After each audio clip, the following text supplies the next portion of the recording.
And we're back. Kevin Trudeau at KTRadioNetwork.com, broadcasting all around the world. The Kevin Trudeau Show. Thanks for joining us. Everything they don't want you to know about.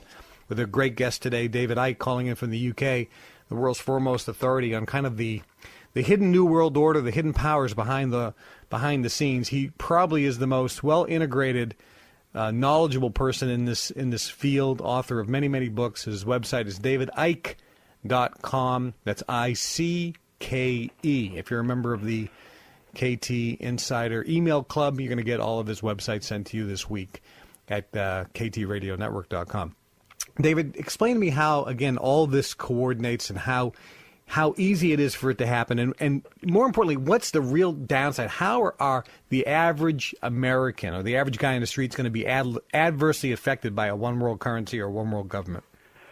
Well, the structure they've created is real simple. If people think of a transnational corporation, it has a headquarters, and it has subsidiary companies in each country which answer to the headquarters.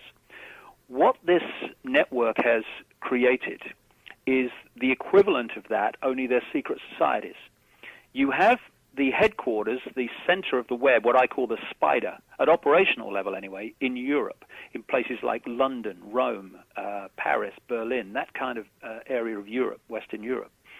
This is for historical reasons. And I'm not talking about the governments of those countries, I'm talking about the secret society web, the center of it, at operational level. In every country in the world, especially places like America, the ones that really make a difference to global society, they have their subsidiary company equivalent. And that's a network of secret societies and semi-secret organizations and the family bloodlines that sit on top of that. They have the job in each country of controlling and manipulating their country's politics, business, banking, medicine, pharmaceuticals, the major corporations, the military, media at ownership level, etc. And their job is to impose the centrally dictated policy from the spider in Europe on their sphere of influence, their country. And through this process, and this is not made up, as said earlier, in a few years hence. This is decades in the planning at least. And so as I've traveled around the world, I've seen the same things being introduced in the countries around the same time, justified by the same excuses, and often the legislation's been virtually word for word. And this is how it's done. And this spider's web goes into the pharmaceutical industry. It also goes into the World Health Organization. It also goes into the Centers for Disease Control. It also goes into the American Medical Association and the British Medical Association. So through the web, anyone that controls the web, i.e. the spider, can dictate policy in a coordinated way through all these apparently unconnected organizations. So you can have control of the pharmaceutical companies and control of the government organizations that are supposed to regulate the pharmaceutical companies. So the regulators and the companies themselves are working as one unit at the highest level.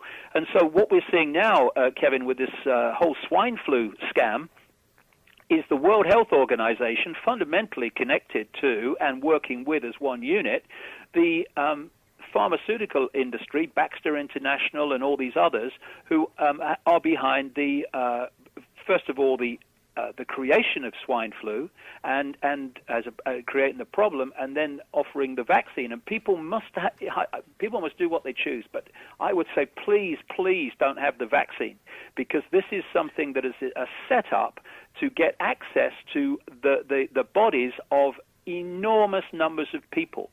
And when you have a situation where a patent is applied for before the problem appears, when you have a situation where the vast, overwhelming majority of people that get this swine flu, if it's even diagnosed correctly most of the time, are having very mild symptoms, and yet you have this insane, crazy, breakneck program on an enormous scale of vaccination, then there's something in the vaccine that they want inside us.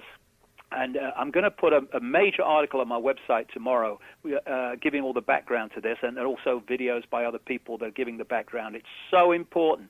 Don't have the vaccine, or let your kids have the vaccine. It will be, you'll regret it forever. Exactly. Now, where does Russia fall into this? I mean, remember Gorbachev? I mean, he was involved there with the breakup of the Soviet Union. How does Russia play into this whole world thing? Well, Gorbachev was a front man for the same organization. He was kind of, if you think about it, so I'm thinking aloud, he was very much like Russia's Soviet Union's Obama, because you had all this long line of Russian leaders who constantly looked as if they were just coming back from a funeral. And then suddenly you had Gorbachev come along, smiled, and Margaret Thatcher said, I can do business with him. And he kind of was an Obama-type figure. And what did he do with his smile and his bonhomie? He oversaw the breakup of the Soviet Union. And Obama is in the process of overseeing the breakup of America as we've come to know it, because they want a North American Union and then a whole of the Americas Union. But first of all, a North American Union, which is North America's version of the European Union.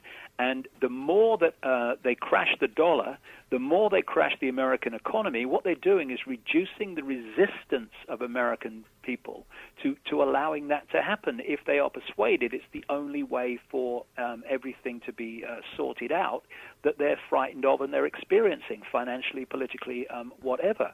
And another thing that's happening, which is connected to this, by the way, is like in Europe, they're allowing mass immigration around the world, and this is a situation where they use the people who are coming in, and they use the people who are already there.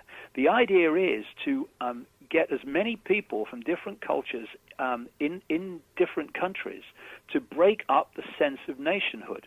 That's what it's about. I mean, I think it's great that everyone gets on, comes together and realizes that race and all that stuff is just an illusion and a fault line to divide and rule us. But the idea of what's going on is to break down a sense of nationhood. Because if you have a fierce sense of nationhood, you are going to resist having that sovereignty taken away and absorbed into these superstates that they're planning around the world. Now, do you think the U.S. is going to be broken up like the Soviet Union? Because I knew Mikhail very, very well when his wife Raisa was still alive. We traveled together throughout Australia for many weeks, spent a lot of time talking through his interpreter. He didn't speak English very well.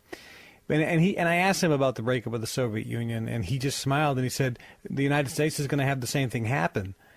And I at the time, and I think it was 99 or 98 when we were chatting about this, it obviously wasn't even a consideration back then. But do you see that occurring? Oh yes, that's the plan.